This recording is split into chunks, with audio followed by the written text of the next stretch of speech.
सामान लावे जातानी बाजार बतिया को हमरा तो ने करे विचार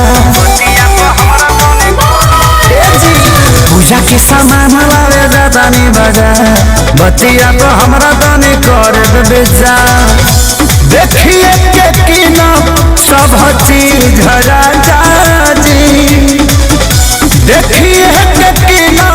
सब चीज राजा जी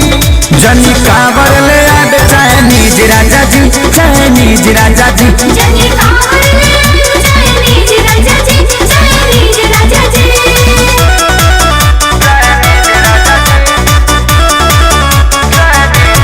बतिया हमारे प्रयोग कर जी इंडिया के चीज लोग प्रयोग कर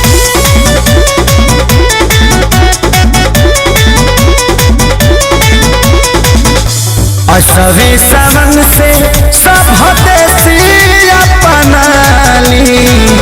चाइना के सामान से राजा दूरी बनाली असवे सावन से सब देसी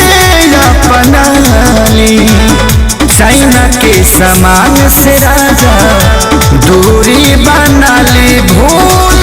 गलती से न करब पीली जरा जाती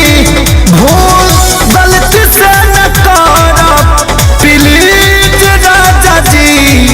जनी कावर ले आड चाइनीज राजा जी चाइनीज राजा जी जनी कावर ले आड चाइनीज राजा जी चाइनीज राजा जी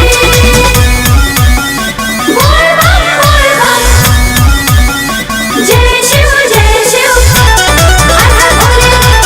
बम भोले हर हर भोले जय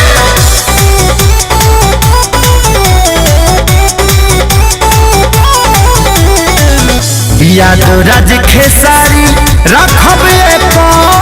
ध्यान हो कैले अपील सोनू देश के जवान हो याद राज खेसारी रखब ध्यान हो कैले अपील सोनू देश के जवान हो बाटे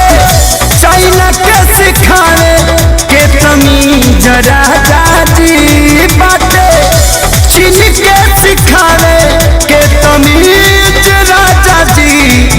जनी कावर ले आड चाइनीज राजा जी चाइनीज राजा जी जनी कावर ले